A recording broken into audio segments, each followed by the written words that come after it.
हमारे खास मुलाकात कार्यक्रम में आप सभी दर्शकों का स्वागत है। आज इसी कड़ी में हमारे साथ छिपा बड़ौद के बरडौदा गांव से पधारे कवि ओम प्रकाश नागर साहब हैं। ओम प्रकाश जी से हम इनके जीवन परिचय के बारे में जानेंगे, साथ ही इनका जो काव्य यात्रा कब से इन्होंने शुरू की इसके बारे में भी हम इनसे बखूबी जानेंगे। आइए बात करते हैं ओम नागर साहब से।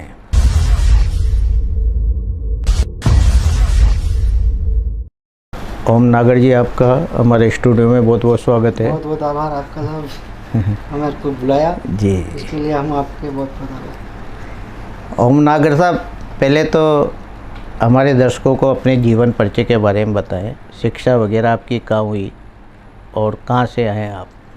भाई, शिक्षा का जहाँ तक प्रश्न है और जन्म जहाँ तक मेरा उसका प्रश्न है, तो हमारा जन्म छिपा बड़ौद के पास एक बरडौदा गांव है, छोटा सा जी, और जो तहसील छिपा बड़ौद और ज्वाना जिले में पड़ता है जी, तो वहाँ तो हमारा जन्म है बरडौदा में। जी, और मूल रूप से कर्मभूमि कोटा रही है और मैं 2003 से लगभग यहाँ प्राइवेट सेक्टर में काम करता हूँ। जी, जी, और जन्म से हम पांच भाई बहन हैं, एक जी। ऊपर वाले की मुर्जी से जी, हो गए। तो जब से परिवार में बड़ा होने के कारण संघर्ष रहा, पूरी ज़िंदगी संघर्ष किया। बिल्कुल, काव्य में लेखन की रुचि की जहाँ तक बात आती है, तो जब कक्षा 8वीं में पढ़ते थे उस समय से कवि सम्मेलनों को सुना बिल्कुल, और कवि सम्मेलनों में इतने नामचीन कवियों को हमने बैठ के और कई सालों तक दशहरे मंच पे जी, और कविताएं सुनते रहे। तो वहाँ से प्रेरणा मिलती है कि हम काव्य की ओर इधर झुकाव हुआ जी, और धीरे धीरे हम फिर व्हाट्सएप के ग्रुपों से जुड़े। इस तरीके से हम लोग धीरे धीरे आगे बढ़ रहे हैं और इस तरीके से हमारा चल रहा है। जी। शिक्षा वगैरह आपकी और क्या शिक्षा है? की बात जहाँ तक है, मैंने 5वीं प्राथमिक जो शिक्षा होती है वो गांव में ही हुई जी, और उसके बाद में छिपा बड़ौद में हमने हाई सेकेंडरी तक काम पढ़ाई करी।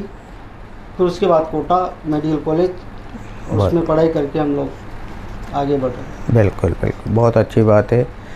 ओम जी, आप बता रहे हो कि जब कक्षा 8 से ही आपका काव्य के प्रति झुकाव रहा, तो ये कैसे मन में आया? क्योंकि घर में भी कोई ऐसा साहित्यिक माहौल था? साहित्यिक माहौल नहीं था साहब। मेरे नाना जो थे वो भक्ति भाव के थे जी, और भक्ति भाव के होने के साथ साथ साहित्य का मतलब होता है कि इंसान की ज़िंदगी में सत्य हो, बिल्कुल, और सत्यता ही इंसान को साहित्य की ओर ले जाती है। इंसान का सबसे पहला गुण साहित्यकार होने से पहले इंसान का खुद सुधरना होता है। बिल्कुल, जीवन में बुराइयां नहीं आएगी तो साहित्य अपने आप, जिस झुकाव रहेगा तो अपने आप आगे बढ़ता रहेगा। बिल्कुल। ओम जी, ये जो 12 जिला और कोटा जिला, यानी कर्मभूमि आपकी जो जन्मभूमि तो 12 जिला रही, कर्मभूमि कोटा रही आपकी, कोटा जिला रही। दोनों जिलों में साहित्यकार काफ़ी भरे पड़े हैं। तो कहाँ से आपको इसकी काव्य लेखन की प्रेरणा? काव्य लेखन की प्रेरणा तो साहब हमारे पास ही श्री दुर्गाजान सिंह जी गौड़ विराज निवास करते हैं जी, जी, और मुकुट मणिराज, इनके गीतों को सुन सुन के हमने उनसे लेखन की जो प्रक्रिया है वो जी। सीखी है। और विष्णु विश्वास जी हैं, बड़े कवि हैं देश के, राजस्थानी के, जी, तो उनसे प्रेरणा मिलती है, कवियों को सुन के प्रेरणा मिलती है और इस तरीके से हमारा लेखन आगे बढ़ रहा है। जी। आपने जिन कवियों का नाम लिया वास्तव में वो अच्छे नामचीन कवि हैं, तो उनकी विधा की तरफ आपने अपना लेखन रखा या अपनी खुद की विधा आपने कौन सी चुनी है? भाई, विधा तो साहब थोड़ा गीत लेखन किया है, थोड़ा मुक्तक लिखे हैं जी, जी, और अभी शुरुआती लेखन में जिस तरीके से चल रहा है जी, और दोहों की तरफ मेरा जाने का विचार है। बहुत बढ़िया। और मैं जहाँ तक समझता हूँ कि अच्छा और अच्छा लिखने की प्रेरणा हम लेते रहेंगे और आगे बढ़ेंगे। बिल्कुल, बहुत बढ़िया। ओम नागर जी, जो कविता आप लिखते हो हमारे दर्शकों को सुनाएं। देखो, सबसे पहले तो मैं 4 पंक्तियाँ सुनाने को प्रयास करता आप हूँ बिल्कुल सुनाइए। कि माता पिता का मान लिखूंगा, गुरुजनों का सम्मान लिखूंगा, अरे पत्नी को प्रियतम लिख दूंगा और भाई को मैं भुजा लिखूं और बहन को रक्षा भार लिखूंगा, और बेटे को आशीष लिखूं पर दिल में हिंदुस्तान लिखूंगा। बेटे को आशीष लिखूं पर दिल में हिंदुस्तान लिखूंगा। और मैं भगवान राम के रखना चाहता हूँ पंक्तियाँ कि नीति पर चल रहा कोई, प्रभु श्री राम उसके हैं, पाप से बच रहा कोई, प्रभु श्री राम उसके हैं। राम सिखला गए हमको परम उपकार की भाषा, नहीं थी राम के मन में किसी भी यश की अभिलाषा, नहीं थी राम के मन में किसी भी यश की अभिलाषा। सत पर चलना राम से सीखो, पाप से लड़ना राम से सीखो, अरे पति धर्म कर निभा सको तो माँ सीता से लेना सीख, और भाई भाई से प्रेम करो तो लक्ष्मण से पाना आशीष, भाई भाई से प्रेम करो तो लक्ष्मण से पाना आशीष। और 4 पंक्तियाँ और हाँ बिल्कुल।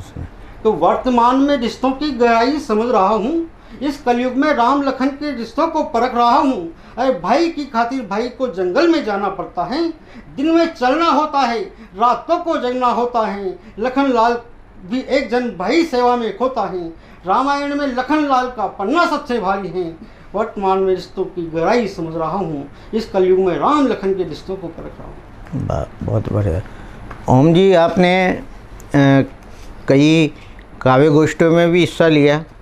नहीं सर, ये मेरा तो पहला ही वो है जी जी, और मैं पहली बार ही आपके मंच पे हूँ। बहुत बढ़िया भाई। जो आप लिखते हो और आपका जो लेखन है काव्य संग्रह का, तो लिखने के बाद यानी यूँ माने कि किसी गुरु को मतलब उस रचना को दिखाते हैं और उसमें क्या प्रेरणा मिलती है आपको? किसे आप अपनी रचना लिखकर किसे जचवाते हो? भाई देखो क्या है, अपने कोटा में काव्यांजलि जो मासिक पत्रिका निकलती है, बिल्कुल बिल्कुल, उसके संपादक श्री नवीन जी गौतम साहब हैं। बिल्कुल बिल्कुल। तो उनसे मेरे को काफ़ी प्रेरणा मिली है, और उनकी जो निकलती हर बार रचना उसमें प्रकाशित होती है अपनी। और उन्होंने एक जो लघु कथा शतक, जो एक लघु कथाएँ, जो 100 लघु कथाएँ थी, उनमें मेरा भी एक बहुत बढ़िया प्रकाशित हुई है। बिल्कुल बिल्कुल। तो उनसे काफ़ी मैं प्रभावित हूँ जी। तो आपने लघु कथाएँ भी लिखी? हाँ, मेरी 2-4 लघु कथाएँ हैं। जी जी। और मैंने ऋतु परिवर्तन नाम की एक लघु कथा उसमें शतक में जी। मतलब उन लघु कथाओं से आपने जो समाज को क्या चित्रण दिया है उसमें? हाँ, लघु कथाओं से जैसे मैंने शीर्षक बताया है ऋतु परिवर्तन। जी। तो ऋतु परिवर्तन क्यों आता है? ऋतु परिवर्तन का सबसे बड़ा कारण है पेड़ों की कटाई। तो पेड़ों की कटाई होगी तो ऋतु में परिवर्तन आना, पानी का कम गिरना, ये स्वाभाविक है। तो हम समाज को कुछ देने का ही प्रयास करते हैं लघु कथाओं में। ओम जी, आप बता रहे हैं कि दोहों की तरफ आपका रुझान है कि दोहाउली मेरी रहनी चाहिए। तो दोहों में जो काव्य चलता है, उन एक मतलब छोटी रचना में बहुत बड़ा अर्थ दोहा दे जाता है। तो ऐसा मन में कैसे आया आपको? भाई क्या है दी, एक छोटी चीज़ से बड़ा अर्थ निकालना और कम शब्दों में अपनी पूरी बात कह पाना जी, तो जनता को समझाने में बड़ी आसानी होती है। बिल्कुल। और चीज़ें सरल होती जाती हैं। यानी कबीरदास जी की तरह एक व्यंग्य शैली में आप एक दोहावली तैयार करना चाहेंगे। बहुत बढ़िया। कोई रचना और तो हमारे दर्शकों को सुनाइए आप। मैं देखो रचना पढ़ना चाहता हूँ। जी, सुनाइए। मैंने एक हिंदुस्तान की व्यथा करके एक छोटी सी रचना लिखी है। बहुत बढ़िया। और ज़रूर आपको पसंद आएगी। बिल्कुल बिल्कुल।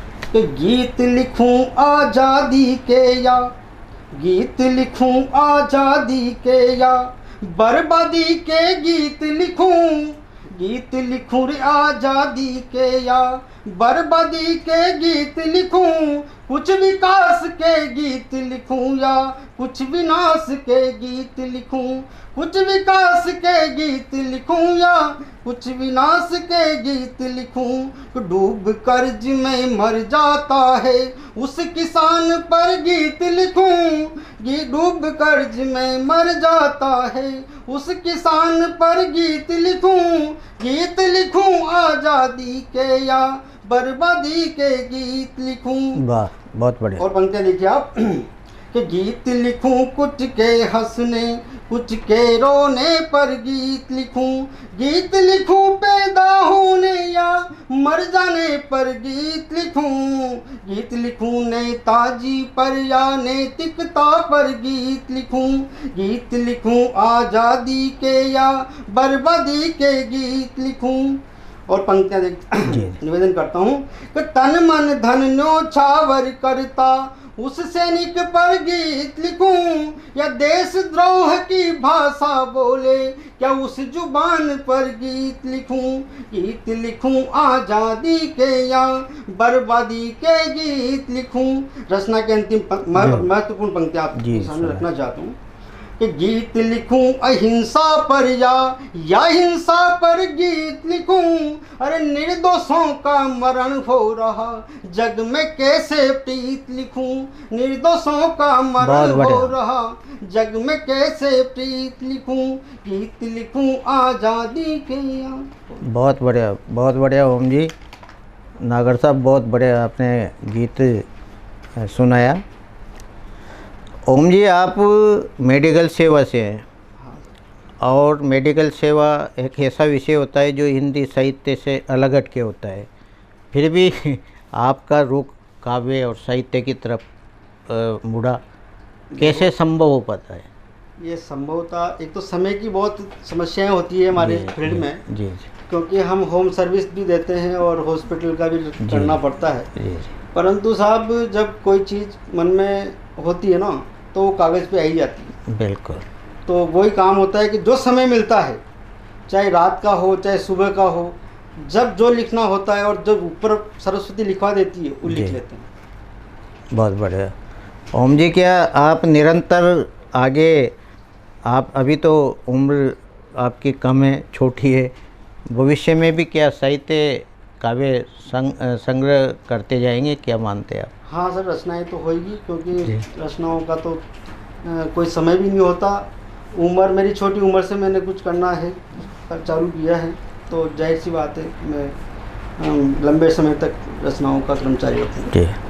आप आगे भविष्य में बड़े मंच भी साझा करना चाहेंगे, क्या है आपकी मंशा? मंशा तो देखो क्या है, विचार तो सबके होते हैं, बिल्कुल। आगे बढ़ने की प्रेरणा तो मिलती है जी। सभी साहित्यकारों के साथ जुड़ाव रहेगा तो जरूर मंचों पर जाएंगे। जो आपकी उंगली पकड़कर जो साहित्यकार आपको आगे ला रहे हैं, तो उनसे क्या सीख मिलती है आपको? सीख तो यही है कि साहब साहित्य में एक दूसरे साहित्य को जन्म देता है। बिल्कुल। और जब उनका साहित्य पढ़ा जाता है और हम उसको ग्रहण करते हैं तो उनको भी खुशी होती है और हमको भी खुशी होती है। बिल्कुल। ओम नागर साहब, जब आप अपनी कविता को एक कागज़ पर उतारते हो, फिर जब आपसे बड़े जो कवि जो जिले बारह जिले या कोटा ज़िले के जो कवि हैं, उनको जब आप सुनाते होंगे या दिखाते होंगे, तो वो कैसे आपको, आपके अनुभव कैसे साझा कराते हो? भाई अनुभव की बात है तो हम तो क्या है, अभी मेरा ज़्यादा संपर्क नहीं है कवियों से। जी जी। बाकी दर्पण साहब, देवकी जी दर्पण, और व्हाट्सएप पे हो जाती है चीज़ें, कुछ गलतियाँ होती है तो वो भी सुधारने में हो जाती है। बहुत बढ़िया। ये रहता है। जो आपने बताया कि मैं व्हाट्सएप के ग्रुप से भी जुड़कर मैंने जो कविताएं लिखी वो एक दूसरे साहित्यकार के पास गई और उसमें जो एक सुधारात्मक कदम देखने को मिला आपको, जो आप लिखते होंगे और आपसे जो वरिष्ठ होंगे वो कोई आपके साहित्य लेखन में त्रुटियों को ढूंढकर आपको ठीक करने की सलाह देते थे? हाँ, कभी होता है। नवीन जी जो है, कई बार मैं रचनाएं भेजता हूँ जी, तो उनमें सुधार होता है और होती बातें।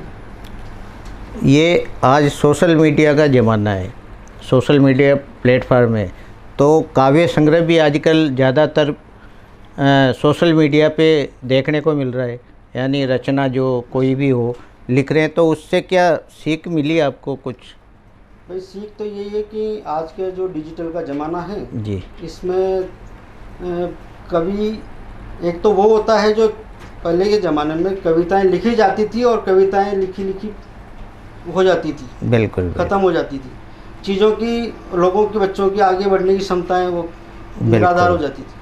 परंतु आज का ज़माना ऐसा है कि आप जो लिखो वो उस पर डालो और उसकी प्रतिक्रियाएं आ जाती हैं। बहुत बढ़िया। तो उन प्रतिक्रियाओं से हमको भी थोड़ा सा संबल मिलता है और विश्वास होता है कि यार हम कुछ लिख रहे हैं तो कुछ अच्छा ही लिख रहे हैं। अगर बिल्कुल, यानी आत्मसंबल मिलता है। आत्मसंबल मिलता है और लिखने की प्रेरणा मिलती है कि हम इस क्षेत्र में आगे बढ़ सकते हैं। बिल्कुल, बहुत अच्छी बात आपने बताइए। ओम नागर जी की और रचना हमारे दर्शकों को सुनाए।